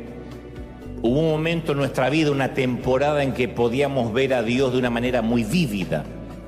Los vidrios de nuestro corazón, siempre hablando en términos metafóricos, obviamente, estaban limpios, impolutos, y creíamos que ya conocíamos a Dios. Esa temporada donde decíamos, yo sé cómo Dios trabaja, yo sé cómo Él habla y sé cuál es su voluntad perfecta para mí. Hay momentos en la vida que nosotros nos ponemos un tanto petulantes y creemos que ya le conocemos la receta a Dios, ¿no? O que Dios es un menú y nosotros tenemos la receta y decimos, yo ya sé cómo Dios habla, yo ya conozco la voz de Dios. O sea, somos cristianos, pero sin muchas sorpresas, sin nada inesperado, sin sobresaltos. Sabíamos que Dios tiene una voluntad perfecta para nosotros y siempre, insisto, nos parecía que sabíamos bien cuál era y nunca nos movíamos de ese centro. Pero después llegó la temporada en que esa ventana del alma se agrietó. Vino una piedra, la rompió y la hizo añicos. Estoy hablando de ese inesperado guijarro del dolor que llegó a pesar de que hacíamos las cosas bien, de que amábamos a Dios, que creíamos que nuestra relación con Él estaba intacta. Esa piedra pudo haber sido una que nos lanzaron cuando niños, aquella vez que papá se fue de casa y nos abandonó. O quizás nuestro corazón infantil absorbió el impacto, siguió adelante, pero se terminó de romper durante la adolescencia. Durante la adolescencia hicimos catarsis de todo lo que nos había pasado durante la niñez y pasamos una temporada de rebeldía que no se terminó con la adolescencia, que perdura hasta hoy, porque hay dolor por algo que nos sucedió de manera imprevista. O tal vez cuando la ventana de nuestro corazón se hizo trizas, ya éramos adultos y llegó en forma de una llamada telefónica, a veces de la estación de policía, del hospital, un diagnóstico médico, un mensaje de texto, una carta certificada con los papeles de la corte, lo que sea cuando sea que haya sido, la piedra nos alcanzó inesperadamente y cualquiera haya sido la forma de esa piedra, el resultado siempre es el mismo. Una ventana, ¡pac!, que se hace pedazos. La piedra golpeó el panel de vidrio y lo destruyó. Y el golpe resonó, retumbó en los pasillos de nuestro corazón. Y desde ese preciso punto de impacto se creó una telaraña de piezas fragmentadas. Y de repente Dios ya no fue fácil de ver. El mensaje va dirigido a aquellos que dicen, a partir de aquel infortunio, la visión que yo tenía de Dios ya no fue tan lozana, de pronto cambió. Tratamos de ver a Dios después de la tragedia o después del golpe o del piedrazo, pero la figura como que está distorsionada, como, insisto, como tratar de ver a través de un parabrisas o de un vidrio roto. Siempre se ve distorsionado el paisaje. Y se nos hizo muy difícil ver a Dios por encima de nuestro dolor. Es muy difícil a veces ver a Dios por encima de los fragmentos de nuestra herida. Fundamentalmente porque estamos llenos de preguntas y razonamos, si Dios me amara, no debería haber permitido ciertas cosas en mi vida. ¿Por qué las permitió? Por muy maduros que seamos, siempre decimos la frase, las tragedias no deberían estar en la agenda del Señor. No lo puedo entender cómo un Dios de amor permite eso. Estoy hablando de divorcios, de cáncer, de enfermedad, y ni hablar de abusos infantiles que los sufren niños de familias cristianas. Y uno se pregunta, ¿y por qué? Y desde el momento que esa piedra golpea, el vidrio se transforma en un punto de referencia para nosotros. Y tenemos preguntas como se hicieron los discípulos durante aquella tempestad que se desató de repente, porque apenas Jesús se separa de ellos, se meten en la barca, en el botecito, y la tormenta empieza. Y todo lo que veían eran cielos negros, mientras que ellos trataban de remar en el estropeado bote, remaban en una travesía de pesadilla. Se transformó de 0 a 100 en una pesadilla. Enormes vientos levantando crestas blancas de espuma en un mar de horror. Pesimismo que no permitía ver la orilla, oscuridad que hundía la proa, nubes que parecían humo pesado. Y los relámpagos parecían la batuta de un director de orquesta que daba las órdenes para que retumbaran los timbales del trueno, así que cada relámpago presagiaba un trueno que los hacía estremecer. Pero no era un trueno romántico, era un trueno que daba vuelta el barquito como una cáscara de nuez. Y el mar parecía un tazón en las manos de un gigante con Parkinson. Y por momentos quedaban suspendidos en el aire y un segundo después caían de bruces en el valle del agua furiosa. A los que les gustan los rides, les gusta subirse a las montañas rusas de los parques temáticos, saben que todo está controlado, que por más que casi queden pata para arriba, está controlado. Cuando estás en el mar, yo conocí a alguien que estuvo embarcado en alta mar porque pertenecía a la escuela de mecánica de la Armada en Argentina, y me decía, cuando la tormenta se pone recia, en el mar, no hay uno que no le ore o no le rece algo. Nadie queda ateo. Te haces, por la duda, orás a Dios y a la mezquita, por las dudas, el que esté despierto. Pero la tormenta del mar es la pérdida de control absoluto. Incluso más que ir en un avión. Es la pérdida de control absoluto, porque el avión está conectado en última instancia con la torre de control. Pueden venir inmediatamente aviones caza de rescate, en el peor de los casos.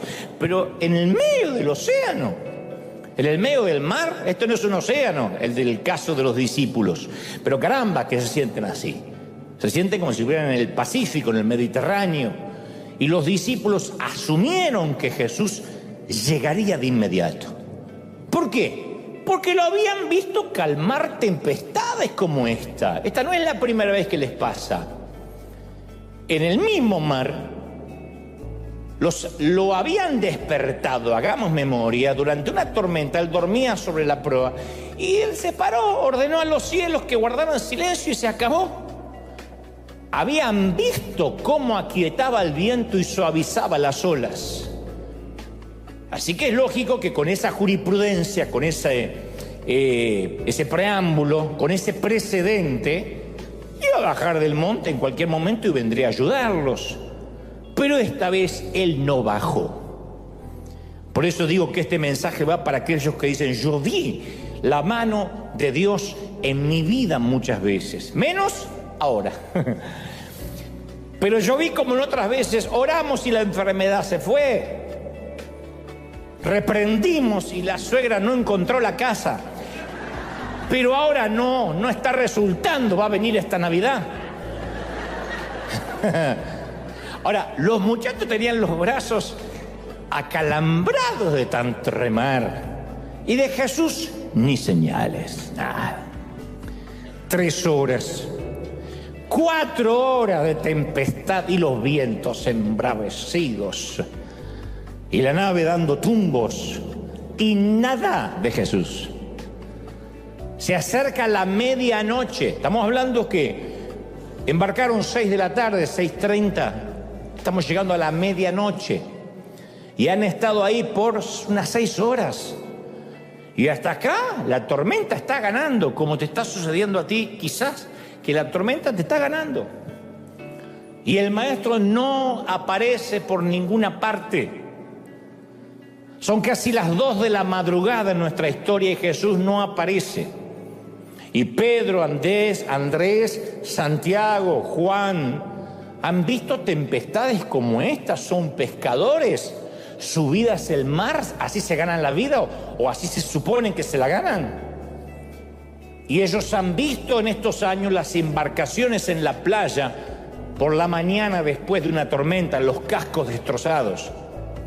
Y han estado en funerales de otros pescadores y en funerales de otros marineros. Y saben mejor que nadie que esta noche bien podría ser la última.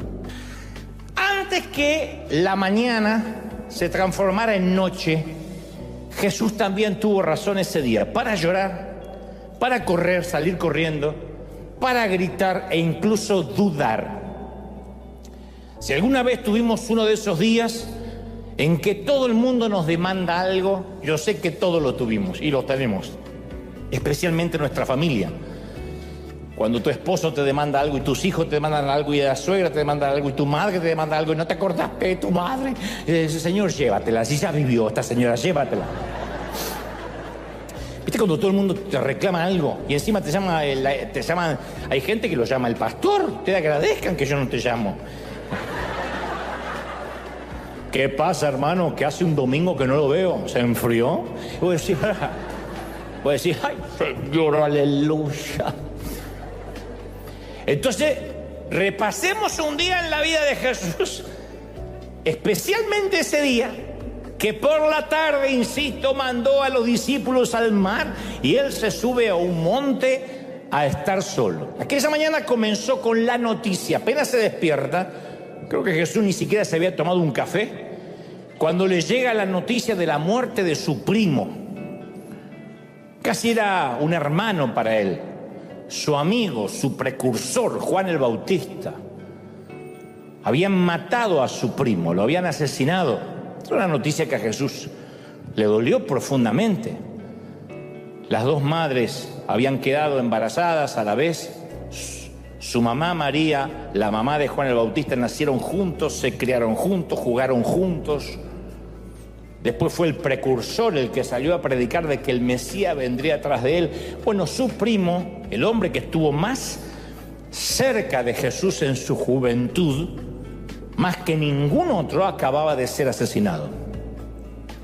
Así que si perdiste un ser amado, a la persona que te conocía más que nadie, porque eso es lo que más duele.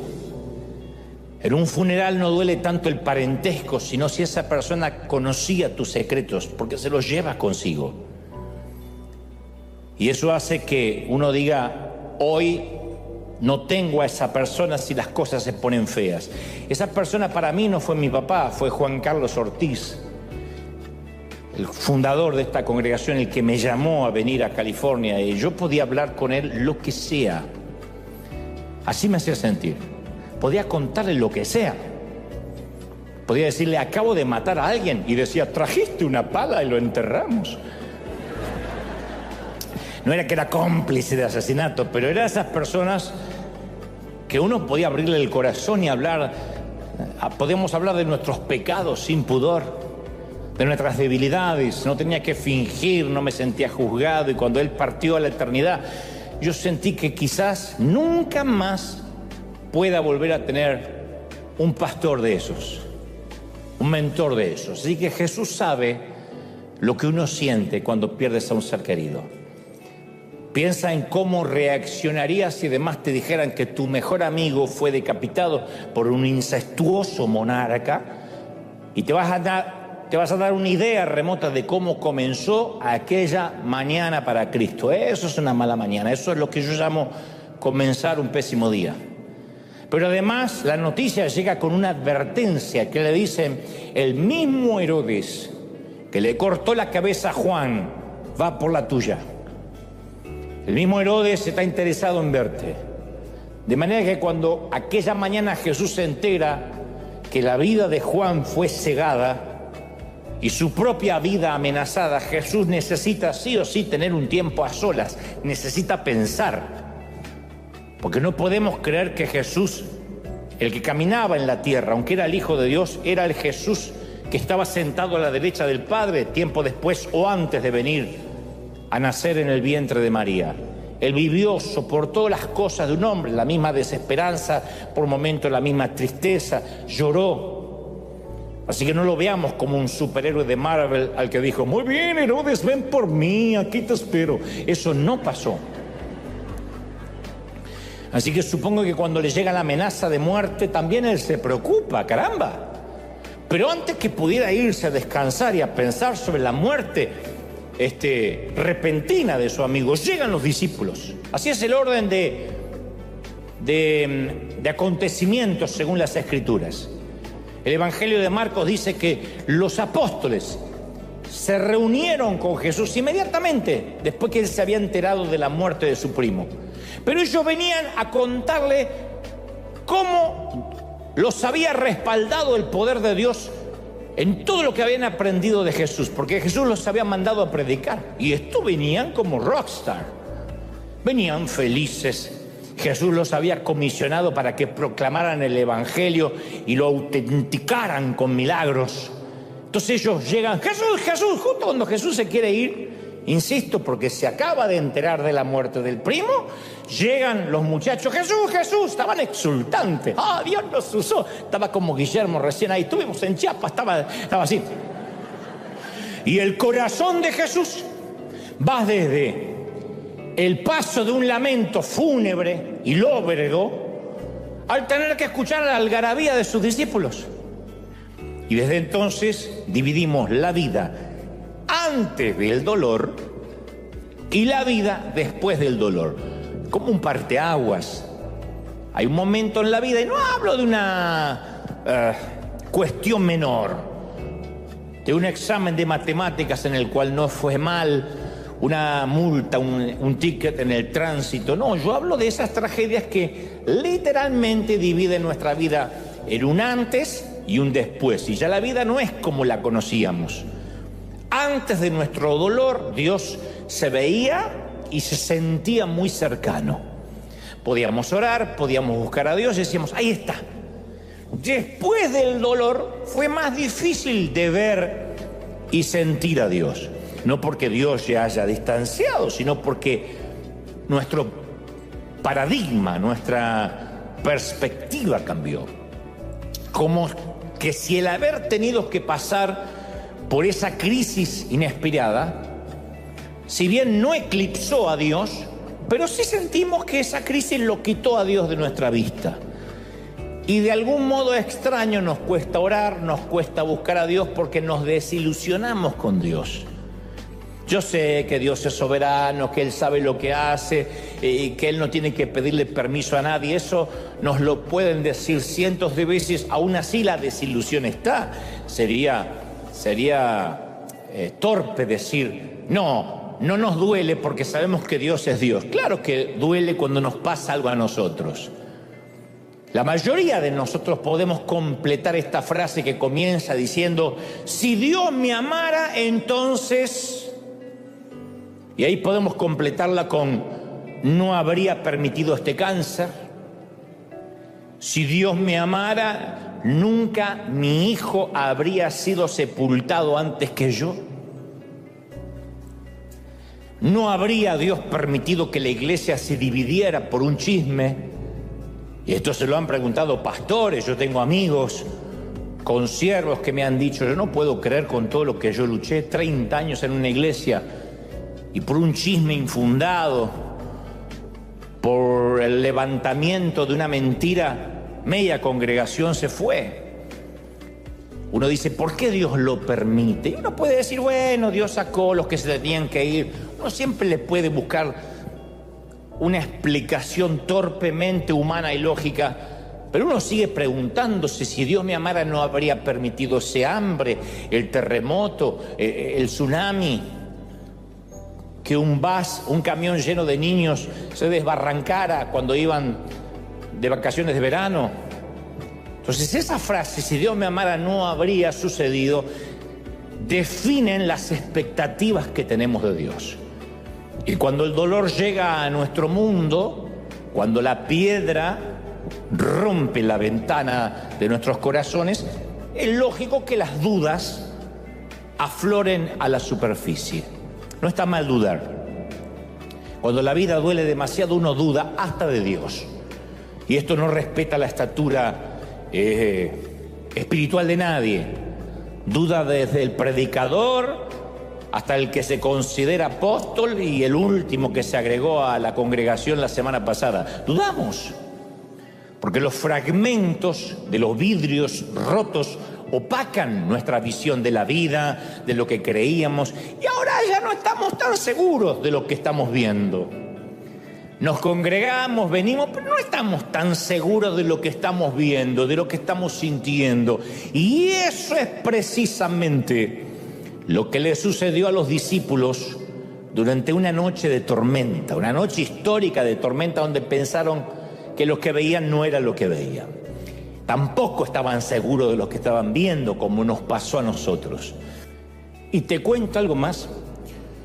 Yo estoy seguro que los discípulos, si pudieran hacer un flashback, volver el tiempo atrás, lo harían de nuevo, subirían a esa barca. Digo, los muchachos subirían al mismo bote y navegarían en la misma tormenta. ¿Cómo lo sé? Porque a través de la tormenta, por primera vez vieron al Salvador. Por primera vez. Mateo 14:33 dice: entonces todos los que estaban en el bote lo adoraron, diciendo: verdaderamente tú eres el Hijo de Dios. ¿De verdad? Ahora se dan cuenta, ternura. Después de la tormenta lo adoraron por primera vez. Como grupo, nunca antes lo habían hecho. Compruébalo, buscaron la Biblia en casa. Nunca antes se reunieron para adorar. Busca otra ocasión en que los discípulos como grupo adoraron. No los vas a encontrar. No vas a encontrar que se pusieron a adorarlo cuando sanó al leproso, ni cuando perdonó a la adúltera, o cuando predicaba a las masas.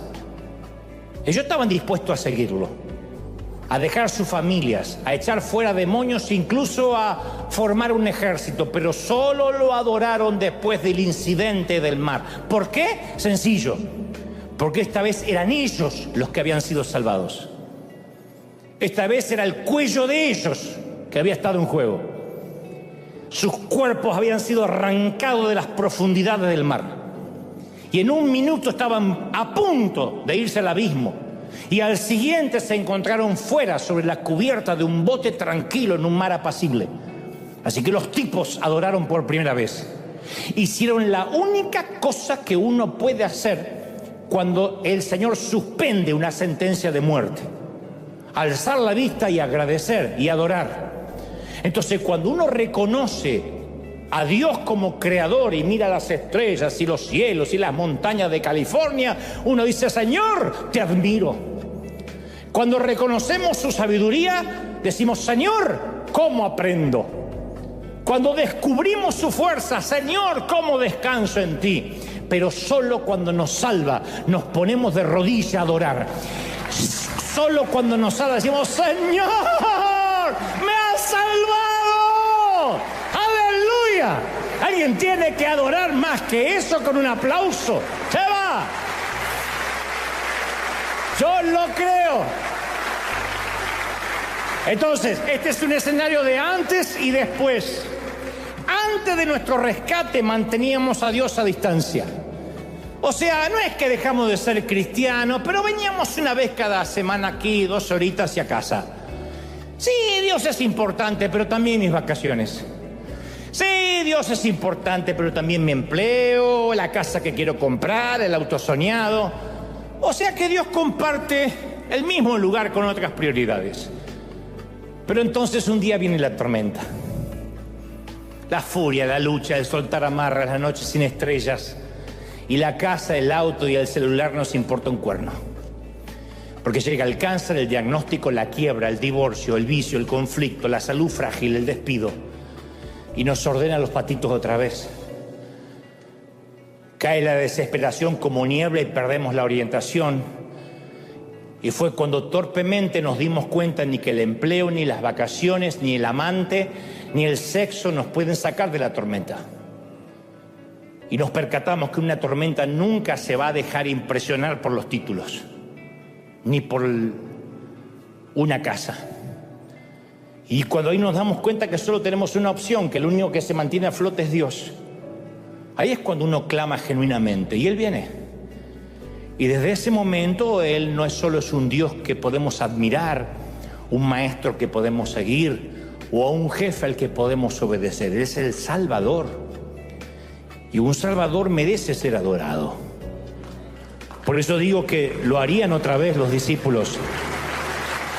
Soportarían la tormenta de la noche. Mi querido, mi querida, una temporada de tormenta es un precio pequeño a pagar, cuando luego vas a obtener una visión muy clara de Dios. Yo tengo una visión tan clara de Dios y no ha venido por mi cantidad de oración, ni por mi espiritualidad. Soy un piloto de tormentas. Y en cada tormenta he visto al Señor. No te olvidas, nunca te olvidas esa imagen, que al principio es fantasmal y después te trae una tranquilidad. Hay momentos que dejan una huella en nosotros para siempre. Y todos nosotros damos gracias por esos momentos. Yo les llamo noches de tormenta controlada. Por esa tormenta en que Dios nos deja que nos asustemos lo suficiente como para sentir que no hay opciones y lo necesitemos. Y luego se acerca lo suficiente para que lo veamos. Al principio sentimos la desorientación del naufragio, ¿cómo no? Pero lo bueno de esto es que nos obliga a buscar a Dios con una intensidad que no lo buscaríamos de otra manera. Las temporadas y las tempestades imprevistas nos ponen de rodillas y nos vuelven dependientes del Señor. Todos los nuevos capítulos de mi vida siempre suelen comenzar con una enorme tempestad, siempre. Yo no las pido, no es que soy masoquista, no oro para que vengan, pero siempre aparecen. Y como piloto de varias tormentas vividas, voy a darte un consejo que no me estás pidiendo, pero que siempre me ha resultado. Aférrate lo más fuerte que puedas al primer mástil que encuentres a bordo. Resiste los próximos diagnósticos médicos, resiste las próximas intimaciones de pago, resiste. No dejes de tener fe. Tarde o temprano, te prometo, el Maestro vendrá. Ten mucha paz. El Salmo 46 dice: Dios es nuestro refugio y nuestra fuerza, y nos ayudará en tiempos de tempestad. Por lo tanto, no temeremos cuando vengan terremotos y las montañas se derrumben en el mar, que rujan los océanos y que hagan espuma, que tiemblen las montañas mientras suben las aguas. Yo estaré confiado.